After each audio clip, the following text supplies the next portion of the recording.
Sir, please. Thank you. Bless you!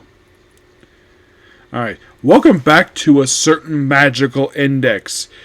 Anime review, episode number, if I can get my thing to work properly. My computer does this sometimes. I hate when it does this. I have to... The other two girls who refer to themselves as Makito sisters. And they both talk like they're...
in the third person for some reason. Oh, by the way, both these girls are voiced by Brittany Kowalski. Yes, the same woman who voices our girl here, where it's like, yeah, bless you, and like, oh, like let's go talk for a bit, and then we don't see her again. After that, we see these girls, but the action kid herself, she is not there afterwards. She leaves. And then later on, of course, she's walking home, trips on something, drops some of the cans. So Makito proceeds to carry them while he goes to. And of course, he goes back to his apartment, which was index stuff. And then, of course, he runs her again when she picks up a black cat, who she names Dog. Yes, this kitten named Dog. You ever heard of a cat called Dog? So, then they go to a bookstore. This is nothing unusual. Japan's got bookstores like the US does. This might think this is more like a mom-pop bookstore. But the thing is, in the US, these are slowly fading out because of stores like Barnes & Noble and Books A Million. There was also Borders, but that went out of business because, not because of Barnes & Books Million, that was not the problem. It was because of Amazon. Yeah, Amazon put several things out of business. Yeah, but in Japan, it's perfectly natural. He gets a cat book. She, of course, is given the cat the Suffocate's magnetic field for some reason, and then she has to set down the cat, buy the sign thing, and then she has to go to an alley because, of course, a mysterious guy, which I'm going to identify him here, his name is Accelerator. And this guy is the main character of his own spin-off. Yes. This episode in particular, 10, is his introduction. Yes. So, we see him and the Makoto girl fight each other, and then he shoots her up, and then she dies, and then we see another one later on with basically police, and the police think that possibly he might be lying because the body disappeared, but the shoe is still there. Yes, the shoe that she wore is still there, but the air shoe is not.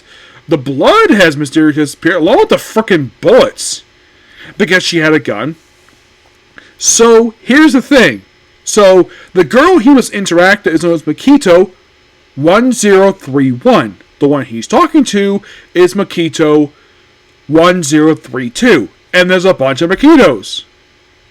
And you're probably thinking, why in the world do we have a bunch of girls look like Makito? Simple. They're all clones. Yep, we're having a clone saga in this series. Yes, frickin' clones.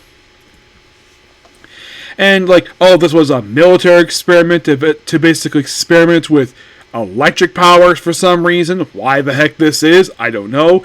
And in case you're curious though, is this Brittany Kowalski voicing her? Yes, it is. And then he goes visit her apartment, which is in a dormitory, where he meets her roommate, who she refers to as Sissy. Yes, despite the fact she's a year younger. And this is the girl who debuted back in episode 2. But he has to hide because the head member here, basically the person in charge of this dorm, does not want a boy inside of these dorms because she thinks it's the frickin' 1950s with this stuff.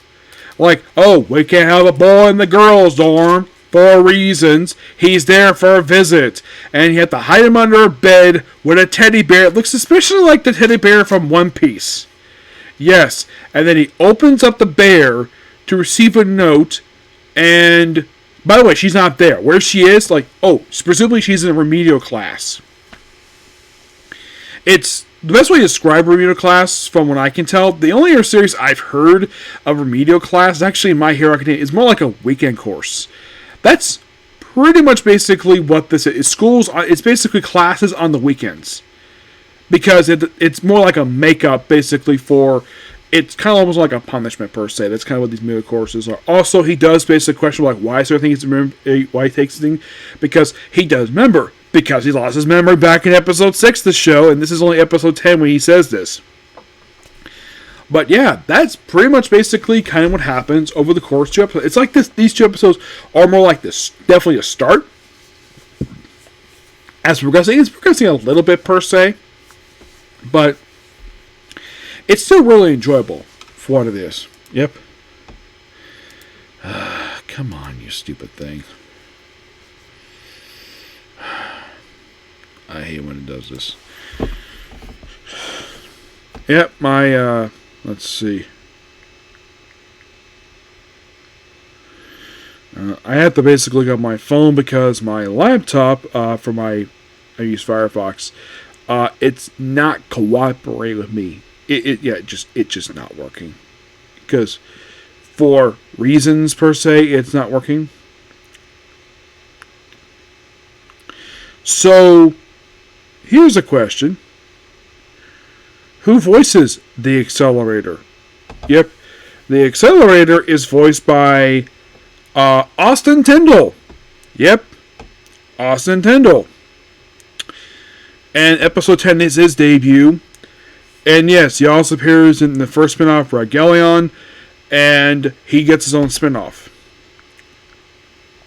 Yes.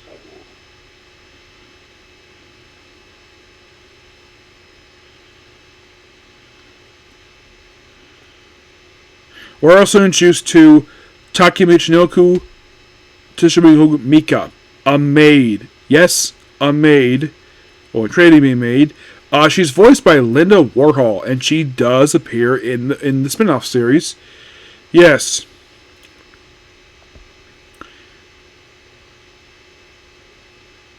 Yeah.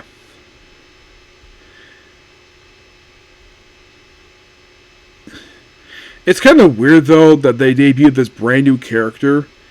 And, oh, by the way, here's basically the Clone Sisters! Yep, and they all wear these visors on their heads. Yeah, I have no... It's like, yeah, they're all basically wearing the same exact frickin' thing on their head.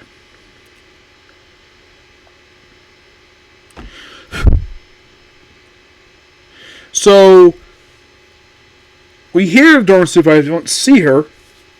She's voiced by Kathia Cruz. Yep, and if you're curious, does she appear in the spin-off show? She does. She is, well, the only character in juice here.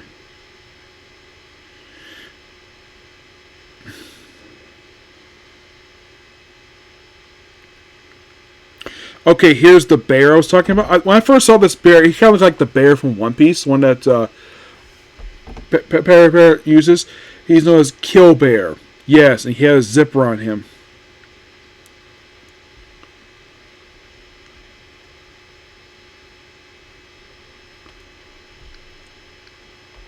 Yeah. But not much else to say about these two episodes in a nutshell.